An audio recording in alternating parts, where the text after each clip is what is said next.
ఈ మధ్యకాలంలో తెలుగుదేశం పార్టీ నాయకులు విద్యారంగంలో తెలుగుదేశం పార్టీ కూటమి ప్రభుత్వం అధికారంలోకి వచ్చిన తర్వాత వారి ప్రభుత్వం విద్యారంగంలో కొన్ని సర్దుబాట్లు చేయాలని ఒక సాకుతో విద్యారంగాన్ని ప్రక్షాళనం చేయాలని మరొక మాట, విద్యారంగంలో సంస్కరణలు చేస్తాం మేము అని చెప్పి మరొక మాట చెప్తూ ఈ 2 నెలల కాలంలో విద్యాశాఖ మంత్రి గారు ఈ యొక్క శాఖను మోడల్ శాఖగా తయారు చేయాలని అంటున్నారు అని చెప్తూ అనేకమైనటువంటి నిర్ణయాలు తీసుకుంటున్నటువంటి పరిస్థితి మనం చూస్తూ ఉన్నాం, కనపడతా ఉంది. ప్రధానంగా ఇంగ్లీష్ మీడియం ప్రభుత్వ పాఠశాలలో ఉండకూడదని దాన్ని ఎత్తేసే కార్యక్రమం, జూనియర్ లెవెల్లో అట్లాగే ప్రైమరీ లెవెల్లో ఈ టోఫెల్ శిక్షణను ఎత్తివేయడం, వీటి మీద వారు మాట్లాడుతున్న మాటలను బట్టి చూస్తూ ఉంటే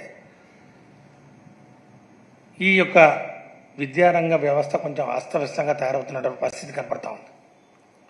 అంతేకాకుండా నిన్న మళ్ళా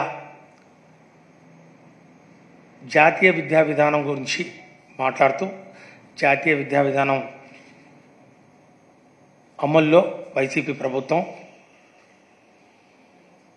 కొన్ని అస్తవ్యస్త నిర్ణయాలు తీసుకుంది అని చెప్పి కొన్ని అభియోగాలు ఆపాదిస్తూ జాతీయ విద్యా విధానం సరికాదు అనే అర్థం వచ్చే విధంగా జాతీయ విద్యా విధానంలో చేసినటువంటి మార్పులు సంస్కరణలు అన్నీ కూడా తొలగిస్తామనే మాట వినపడతా ఉంది.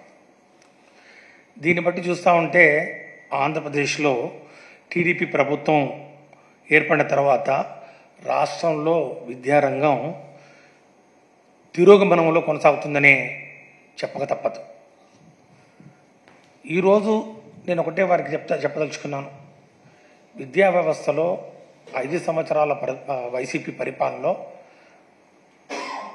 జగన్మోహన్ రెడ్డి గారు తీసుకున్నటువంటి నిర్ణయాలు, సంస్కరణలు, ఆయన యొక్క దార్శనికత మీకు నచ్చలేదంటే, ఆయన చేసినవన్నీ మేము అమలు చేయడం ఇబ్బందిగా ఉంటుంది, అవి వేరే విధంగా ఏదైతే ఈ అమ్మఒడి పథకాన్ని అమ్మకు తల్లికి వందనం అని చెప్పి పేర్లు మార్చి మరి వాళ్ళు పెట్టాలనుకుంటున్నారు, అంతకు మెరుగ్గా చేయాలనుకుంటున్నారంటే మేము స్వాగతిస్తాం.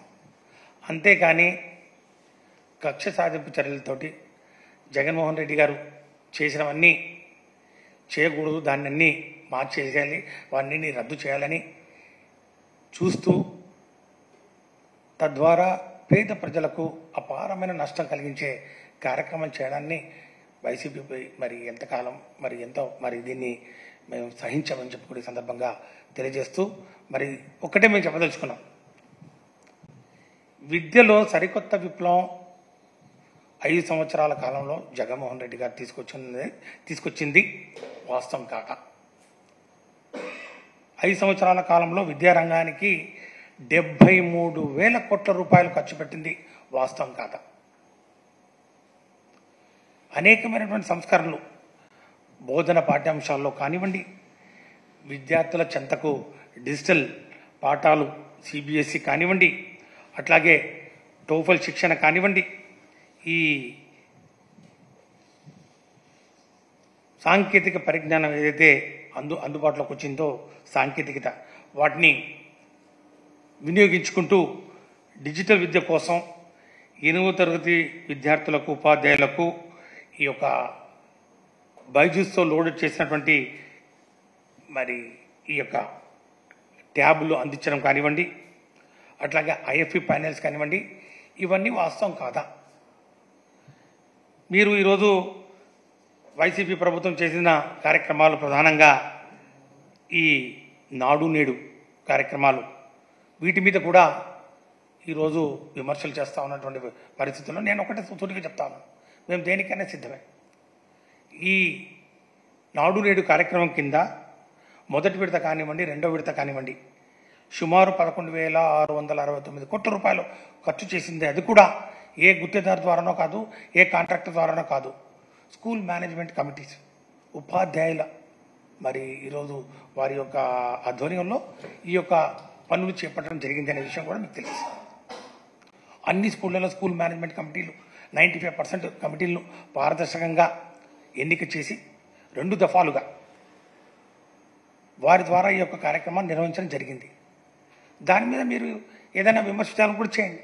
అంతేకాని ఆ కార్యక్రమాల్ని విమర్శించే పనిలో పడి మీరు చేయాల్సిన పనులన్నీ మరి చేయకుండా వీటిని ముందు పెడుతూ వీటి మీద విమర్శలు చేస్తూ కాలం గడుపుకోవాలనుకుంటే మాత్రం మీరు రాష్ట్ర ప్రజలకు ఇచ్చినటువంటి హామీలు అమలు చేయకుండా తప్పించుకు తిరగడం తప్ప ఇంక వేరొకటి కాదనే విషయాన్ని కూడా చాలా స్పష్టంగా అర్థమవుతా ఉంది ఈ రాష్ట్ర ప్రజలకు. ఈ విద్యా వ్యవస్థ ఏదైతే ఉందో, ప్రీ ప్రైమరీ కానివ్వండి, ప్రైమరీ ఎడ్యుకేషన్ కానివ్వండి, మిడిల్ స్కూల్ కానివ్వండి, హై స్కూల్ కానివ్వండి, ఇదన్నీ కూడా జాతీయ విద్యా విధానంలో భాగం. 34 సంవత్సరాల తర్వాత కేంద్ర ప్రభుత్వం ప్రొఫెసర్ కస్తూరి రంగన్, పద్మవిభూషణ్ కస్తూరి రంగన్ గారి ఆధ్వర్యంలో ఒక కమిటీని వేసి ఈ నేషనల్ ఎడ్యుకేషన్ పాలసీ NEP 2020ని అమలు చేయాలని చెప్పి రాష్ట్రాలకు తెలియజేస్తూ ఆ ముసాయిదాన్ని ఇచ్చినప్పుడు కూడా వైసీపీ ప్రభుత్వం అప్పుడు మొట్టమొదటి రాష్ట్రంగా స్పందించి దీన్ని స్వాగతిస్తూ జాతీయ విద్యా విధానాన్ని మేము అమలు చేస్తామని చెప్తూ దానిలో ఉన్నటువంటి సారాంశం ఏదైతే ఉందో ప్రతి విద్యార్థిలోని సామర్థ్యాలను వెలికి తీయాలి, వారి మరి ఆ విద్యను సమగ్రంగా, సరళంగా, బహుళ శాస్త్ర విషయాలతో తీర్చిదిద్దాలి అనే ఒక గొప్ప ఆశయంతో ఆ యొక్క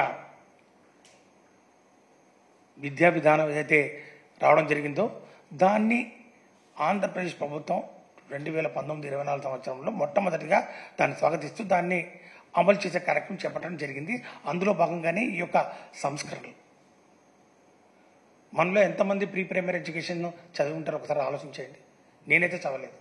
LKG, UKG ప్రభుత్వ పాఠశాలలో లేవు. LKG, UKG చదవాలన్నా కాన్వెంట్కి వెళ్ళాలా, ప్రైవేట్ కార్పొరేట్ స్కూల్స్కి వెళ్ళాలి, ఫీజులు కట్టాలి. ఫీజులు కట్టే స్తోమత లేదు కాబట్టి ప్రీ ప్రైమరీ ఎడ్యుకేషన్ అందని ద్రాక్షగా ముఖ్యంగా పేద ప్రజల పిల్లలకు మరి ఉండింది, వారికి అందుబాటులోకి లేకుండా పోయింది.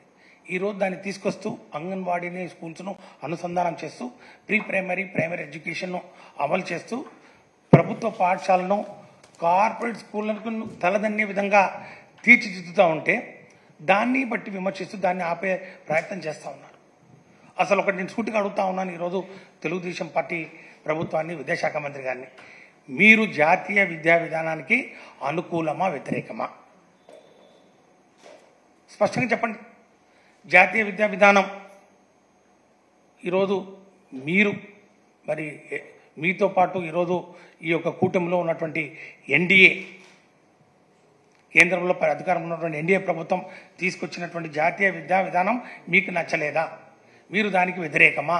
జాతీయ విద్యా విధానం కరెక్ట్ కాదా? మారుతున్న కాలానికి అనుగుణంగా విద్యా వ్యవస్థను, ముఖ్యంగా డిజిటల్ విద్యను అందించాలి, ఒక అవుట్కమ్ బేస్డ్ ఎడ్యుకేషన్ తీసుకురావాలి, ప్రమాణాలను మెరుగుపరచాలి, ఇంగ్లీష్ మీద పట్టు సాధించే క్రమంలో ఆంధ్రప్రదేశ్లోని విద్యార్థులను గ్లోబల్ విద్యార్థులుగా తయారు చేయాలనే ఒక సంకల్పంతో ఈ సంస్కరణలు తీసుకొస్తా ఉంటే మీరు దీనికి వ్యతిరేకమా? చెప్పండి. మేము ఈ జాతీయ విద్యా విధానానికి వ్యతిరేకం, జాతీయ విద్యా విధానం NEP నేషనల్ ఎడ్యుకేషన్ పాలసీ పనిచేయదు, ఇది కరెక్ట్ కాదు, మేము వేరే విధంగా పోతాం, మేము ప్రైవేటైజేషన్ ఆఫ్ స్కూల్స్కి వెళ్తాం, మేము మొత్తం కార్పొరేట్ కల్చర్లో వెళ్ళిపోతాం, ప్రభుత్వ పాఠశాలలు కాదు అన్ని ప్రైవేటు మరి విద్యా సంస్థలకు అన్నింటినీ వారిని ప్రోత్సహిస్తాం, ప్రభుత్వ పాఠశాల అవసరం లేదు, మరి ప్రభుత్వ పాఠశాలలో నాణ్యమైన విద్య బోధించడం కుదరదు, టీచర్లు ఇన్ఎఫిషియెంట్, ఇక్కడ వీళ్ళకి చదువు చెప్పడం చేత కాదు, వీళ్ళకి ట్రైనింగ్ లేదని చెప్పండి. ఈరోజు అవన్నీ మేము బలోపేతం చేసుకుంటూ మానవ వనరులను అభివృద్ధి చేసుకుంటూ అనేక కార్యక్రమాలు తీసుకొస్తే వాటి మీద మీరు విమర్శలు చేస్తూ ఈరోజు మీరు ఏదైనా కార్యక్రమం చేయాలనుకుంటే అది డబ్బుతో కూడినదైతే ఏదో విధంగా మరి దాన్ని తప్పించాలనుకుంటే ఫస్ట్ ఈ ఎల్లో మీడియా నుంచి మొదలవుతుంది కథ స్టోరీ. ఎల్లో మీడియాలో ఫస్ట్ ఒక స్టోరీ ఇస్తారు, చదువులు చట్టుబండలు అని చెప్పి ఒక ఈ మధ్య పేపర్లో రాయడం జరిగింది. 2019-24 కాలంలో విద్యా వ్యవస్థ పూర్తిగా భ్రష్టు పట్టిపోయిందని చెప్పి ఒక పత్రిక రాస్తాం. ఎంత దుర్మార్గం!